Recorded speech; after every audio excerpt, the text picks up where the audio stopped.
These pictures, maybe we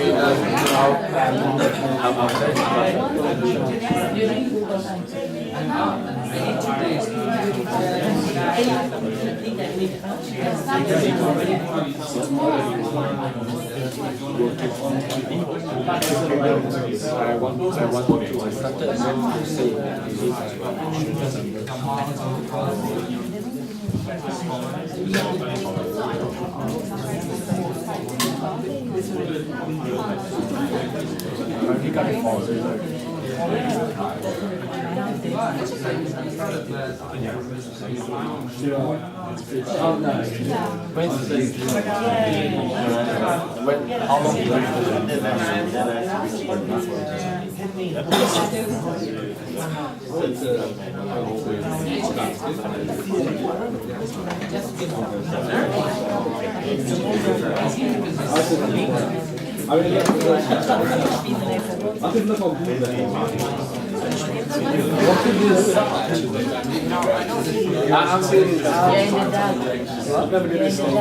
seen it. Look at this.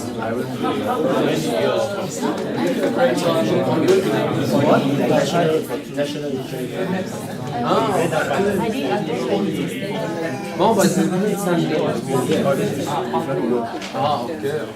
It's so cheap.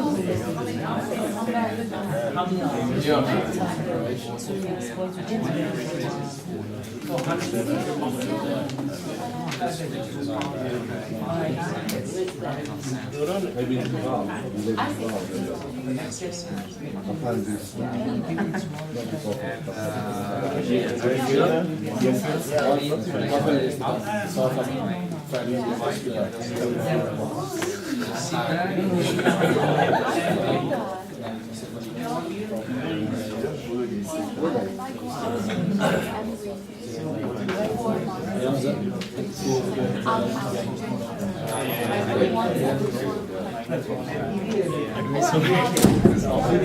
Yeah, this is personal study.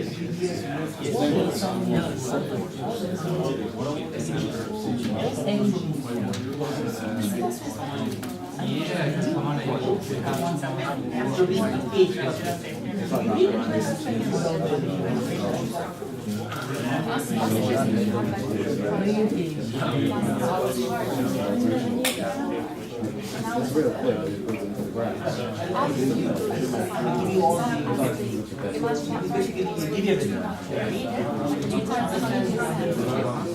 You have to try,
That's what it is. Yeah.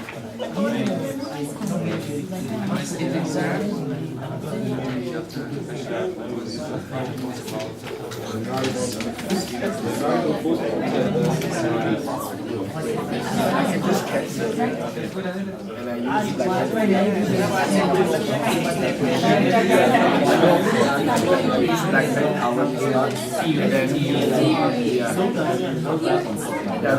It's like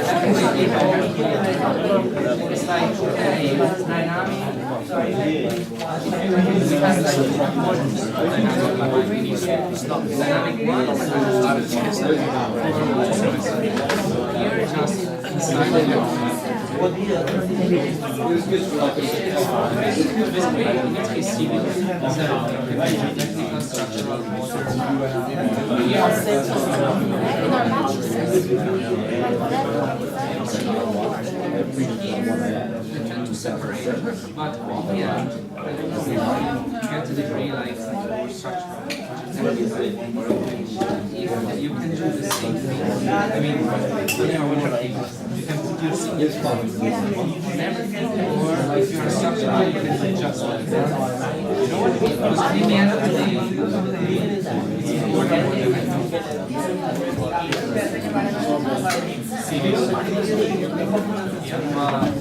If I were structural, I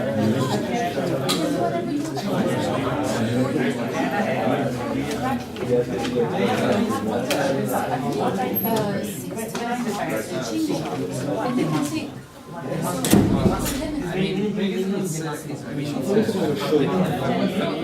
I don't know always the law. If you're a geotechnical, you take an MSc unit and you're going to work with your signature. That's a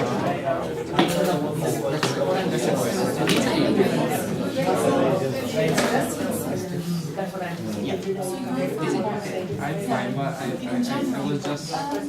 I was wondering.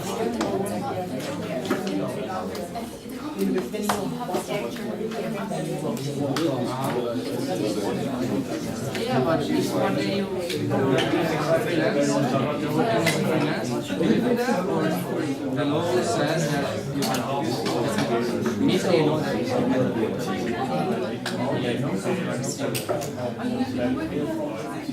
I think so.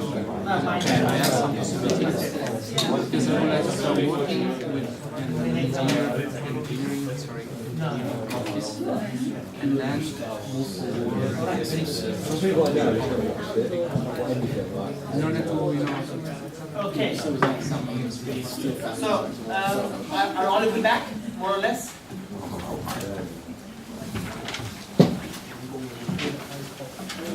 So what I will do, I will show you the type form of filing. It's a new form of filing. Let's go for that one first.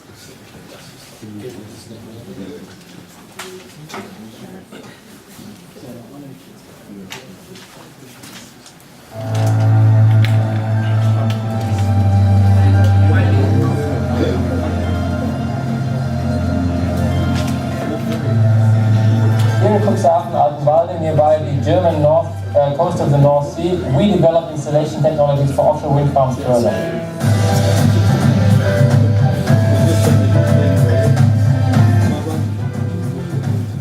We run this project together with nuclear construction, strong energy, E.ON, CPW, Vattenfall, and supported by the Carbon Trust, the offshore wind accelerator program for cost reduction. In the Biber project, we compared impact-driven piles in sandy soils with vibrating piles in sandy soils. Wir erhoffen uns eigentlich durch diese Tests neue Erkenntnisse, ob wir nicht den Installationsprozess einfach effizienter gestalten können. Dass wir Zeit sparen und damit natürlich auch Geld.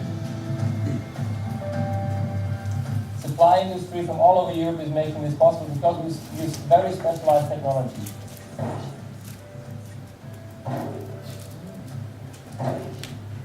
For example, those piles behind me got 150 sensors in them to understand what happens with a pile in the soil when we vibrate and impact drive it, and in the end compare the two piles once they're installed.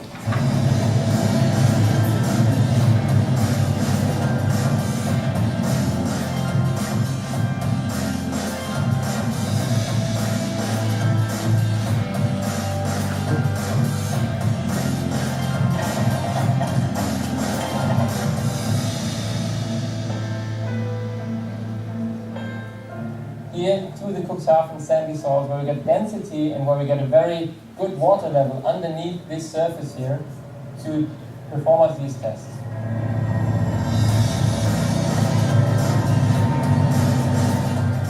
Vibratory driving is feasible, lower impact hammering is feasible, and this is the way that we're going to reduce the cost of offshore wind.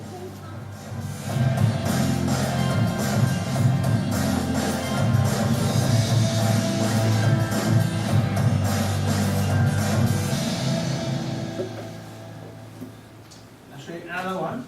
That's the how you decommission a whole. How do you decommission the whole thing?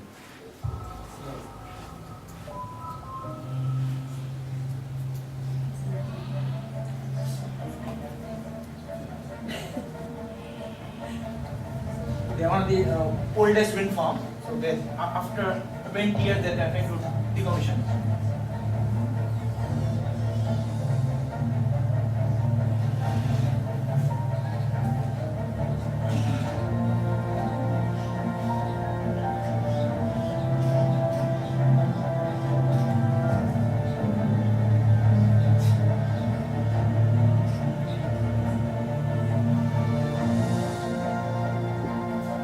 It's a very small machine, half a megawatt only, so only 38 tons.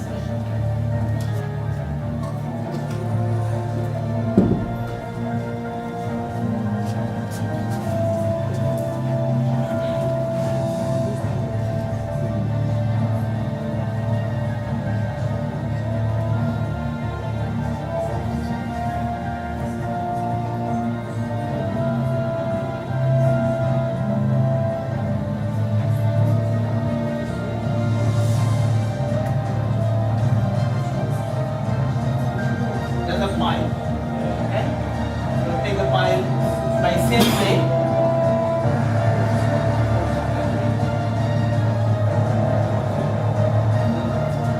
Go to the whole pile of the ground.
Okay? Very good. Is there any question so far? Is there any question?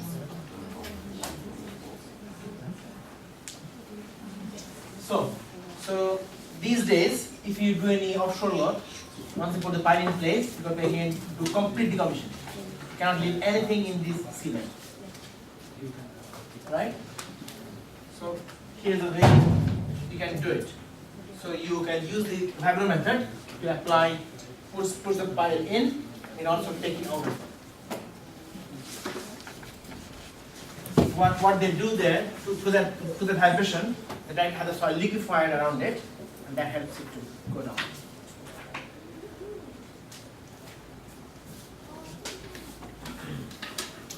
Okay. Now apart from when you're doing a piling operation, in some case you saw that we had to put the pile in place and then we put a hammer, the impact hammer case. Now if you have a slightly out of line, the pile can completely deviate, right? And there are other things to be considered about that. In some case, the pile may hit.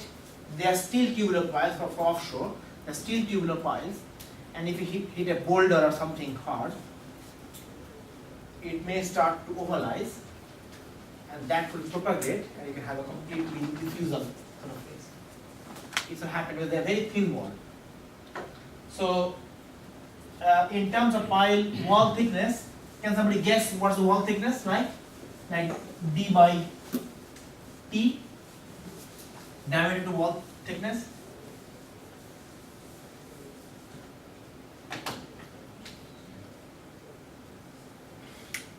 So these days, the diameter can you tell me the higher maximum number they can go for diameter pile, for offshore piles?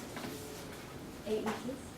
8-10 meters, yes. So now they are called XXL pile, extra large pile, XXL piles, XL piles. But they're planning to go 10, 20 as well.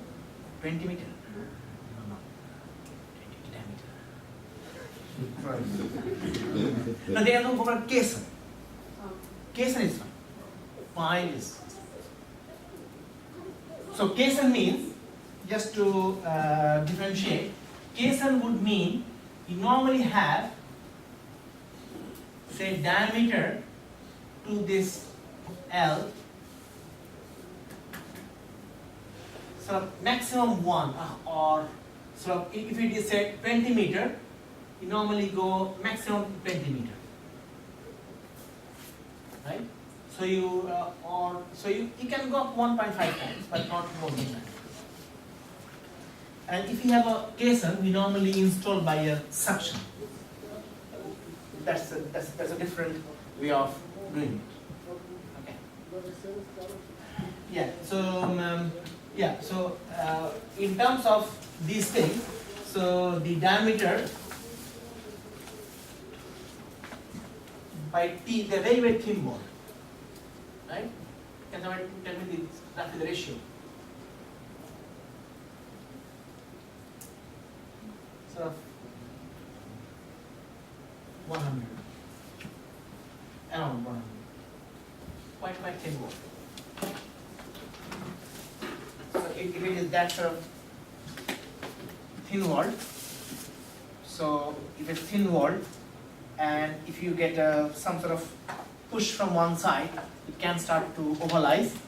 Once it ovalizes, this happened in 2 offshore cases, Halal and another one. In these cases, that led to multi-million pound of claims, damages, court cases, etc. What was the reason for it? So if you get these things wrong, then it can be quite dangerous. What happens? They often on the pile end, they often they are chiseled at the end. So that means at the end of the pile, you often have a driving shoe, which is some sort of, which is like that. So you often have got some sort of chamfered ends. It helps to drive. Now in one case, I think they did it in a different way. So in that case, something hit on one side, it started to ovalize. Right? It's quite important to understand how to put those sort of driving shoes. Yeah?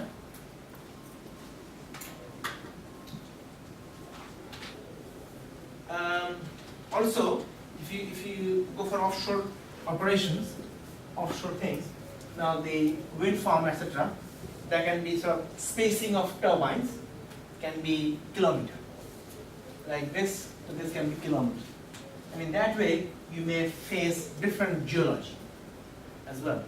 So in that case, it's very important to do a very good soil report, the whole thing, nicely, right?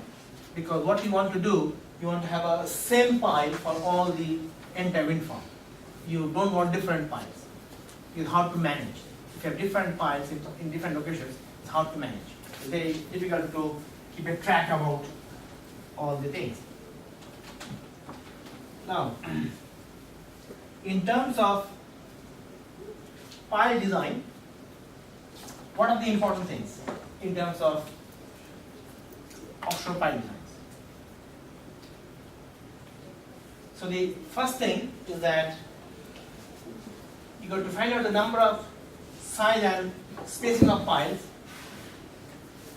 so that if it is a jacket or otherwise, that the stresses are acceptable, right? So you got to also find out the pile stresses, right? Pile is a material, is steel material, so you find out the stresses, because you often have dynamic loads, cyclic loads, so there can be fatigue damage. So what you want is a stress calculations, so that you know the fatigue life of the pile. You can also look into account the effect of fatigue plus corrosion, because if the pile corrodes in a marine environment plus fatigue, you'll have an early life, right? So that's why you have a lot of structural calculations. Apart from that, as you saw that when you're having a pile driven, you put a big hammer there, long slender member, it may buckle. You're putting a heavy hammer there, the out of line straightness, right? So there are plenty of structural things to be done. Yeah. Then how do you lift the whole pile? There are very long piles, and how do you lift them? Where do you put those hooks? You remember one guy was putting a weld. Why? He's trying to put the hooks there. How to lift the whole thing? Where do you put the hooks? Right. So you also need lots of structural calculations as well. Second is the geotechnical. Okay, now in terms of structural calculations, what you need, you mainly need the loads and the member geometry. So diameter, wall thickness, right, length, and the loads. When you come to these capacity in terms of geotechnical, you need to know soil parameters. So when you're putting a pile in place, you must have sufficient axial and lateral capacity, because once you know the loads, so you work out the maximum loads, so the US loads, maximum load, so then the pile should have an adequate capacity to take those loads. And then, so that's basically ULS, and then the SLS, and then drivability. So can you drag the pile? What are the considerations? All these things. And in terms of installation, so how do you connect? What I was saying there, you put the pile in place, you put the jacket, how do you connect them? Right? So often, can you do a field connection? So can you do the connection in offshore? Right? Under the water, how do you connect the pile to the jacket? So these are the important things to be considered for design. Yeah? These will vary from place to place. So here is one example, here the jacket. I think this I have done it in the notes. It's done there in the notes. As one example, so what you can see is that, so first step, you carry out a jacket analysis. You do the structural analysis of the jacket, find out the forces in these nodes, and from there you start to do the foundation design. So here you will apply the wave load, the wind load, the machine loads, all the loads in the structure. And then you find out the support reactions in these four corners. What are the reactions? So the vertical load, the movement, lateral load. And then you start thinking about how many piles I would need, and the rest of it.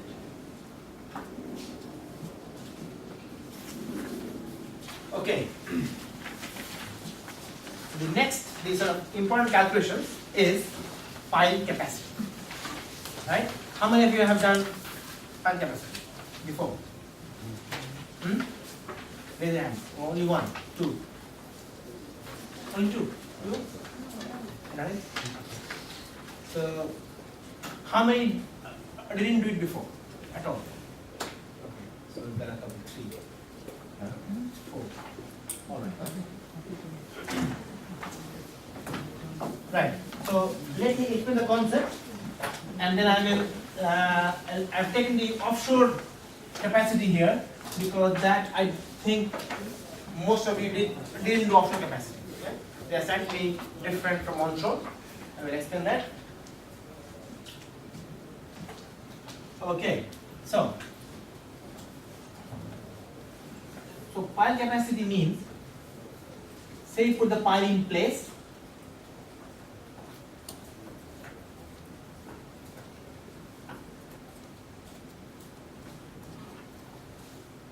and you want to know at what load the pile would fail. Now what does the word fail means here? What does the word fail means here? So I'm applying a load, and keep on applying the load, and P is increasing.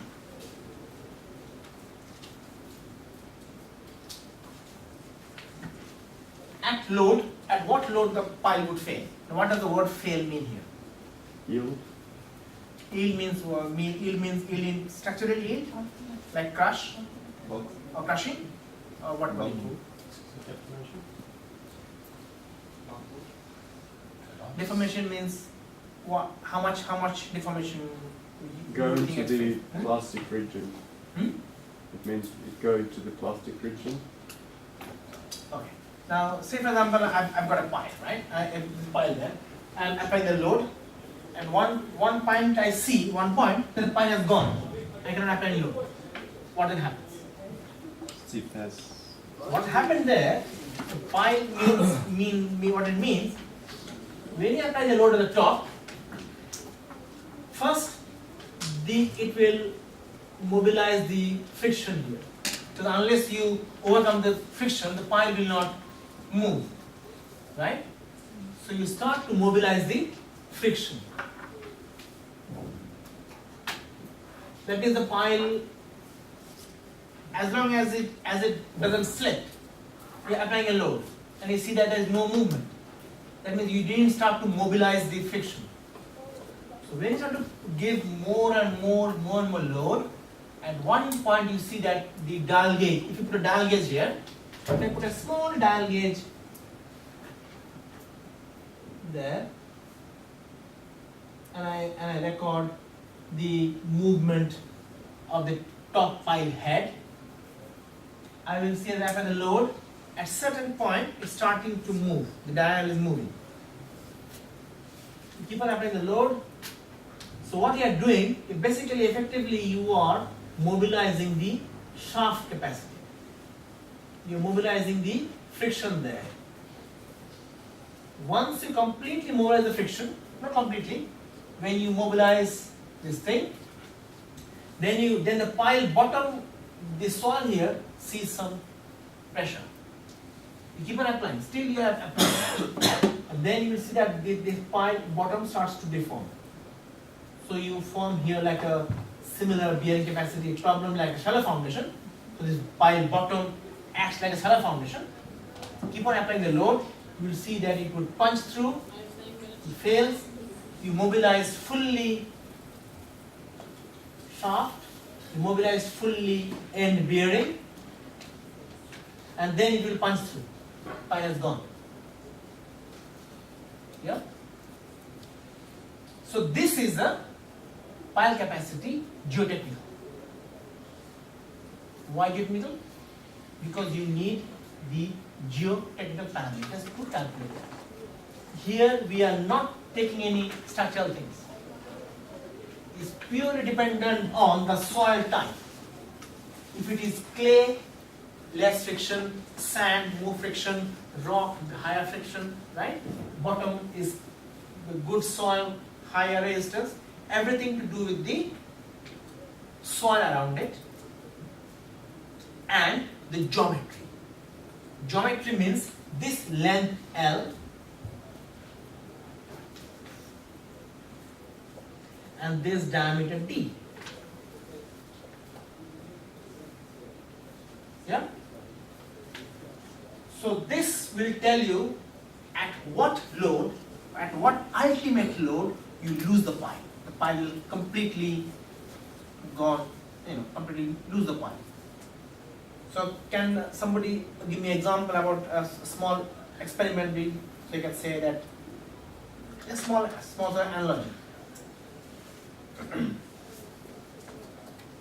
But I mean, how it's determined on the pill in the pill. Just to explain to layperson, like a school children about the pi. Study process. No, it's a school children. You know, what's a pi? You explain a pi to a school children. Nail. Okay, Neil. So I was asked this question interview. I was at the time applying for a job in Bristol. Guy called David Muirwood. He is the dean of engineering. So he asked me, how would you explain a pi to a school? He said, if you have a cake and you put a candle at the top, so you put a candle and you're putting a heavy thing, and how long? So it's like basically you have a big cake. You can have a cake of different layer. You can have different things, and you put a candle at the top. And that candle can take a bit more load, isn't it? Compared to the cake itself. It's quite similar. At what load that the candle will completely lose going down the bottom of the cake? Yeah? That's the capacity. So what do we need? We need to know the candle's length, the candle diameter. Yeah, the cake properties. Is it a chocolate cake or sticky cake? Sticky cake will be a little bit more, it will have more friction, right? A spongy cake, something, whatever it is. Crust is up, yeah? What? Now I want cake. Okay, so that's one. Now, so that is one capacity. So basically, if you look at the if you look at the slide before, so if you look into the slide before, so once you know the load there, how much load is coming, and then then you choose a pipe and you know how much load it can take, you know how many you would need. Yeah? Because what you can do, if you choose a particular pipe and you know the soil, you can find out what's the maximum load you can apply. So by adding these two, you know that's the ultimate load. Right? But actual load applied is around 1/3 of that. The actual load we apply, the working load, we don't apply QS plus Q and bearing. We never apply that. We apply around 1/3 of the capacity. Around 1/3, right? And that's the working stress approach, working stress method. Right? Now, if you look at the Eurocode approach, they apply different safety factor in these two things. They have different safety factors. They've got partial safety factors. So they don't apply same factor everywhere. Because they can say we can estimate pretty well this or this, and they will apply different safety factors, right? Okay. Right. So if you apply this load, it will completely fail. And why we have a huge safety factor of 3? Why do you have it? Do you have any idea why? Why do we apply a safety factor of 3?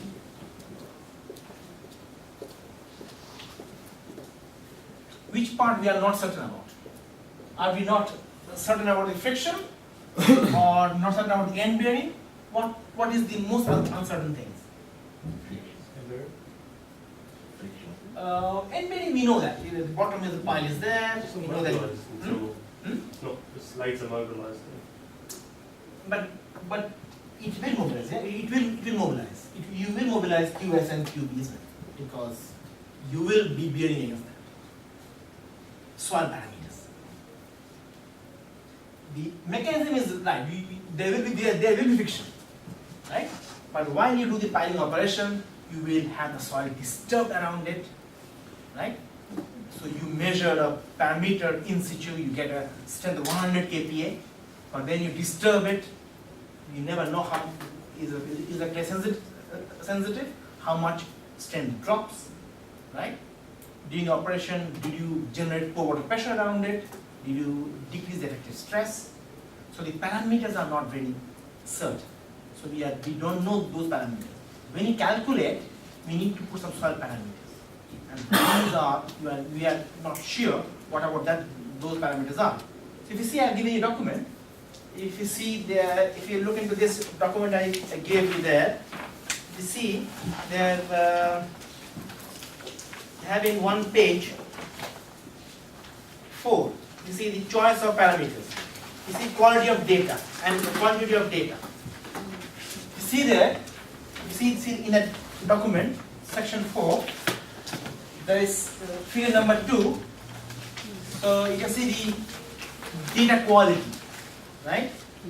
What is the quality of data and the how much you have got, right? So depending on that, you can. So that is one of the very, very difficult part, to choose the right parameters for your calculation, right? That needs a lot of judgment.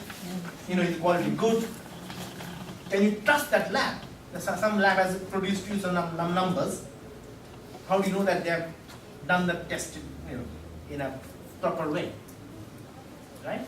So you must use it. So that's why we always want multiple information.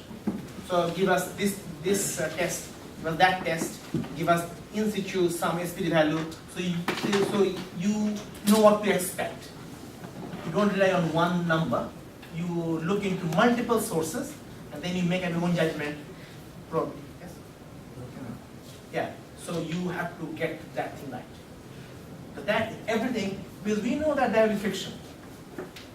So a pile cannot move bypassing a soil, isn't it? So there will be friction, and there will be end bearing. We know that. Because the pile cannot move bypassing the soil. It has to go through the soil. But what we are not sure about, the quality of data, the quality what you're using, right? What number you are using, what is the angle of friction, what is the undrained strength, right? Those things are very important. Yeah? Okay, so this will give you the bearing capacity. Effectively what we are doing, we are adding the shaft resistance and the end bearing. Yeah? Now, in terms of theory, what you will see is end bearing part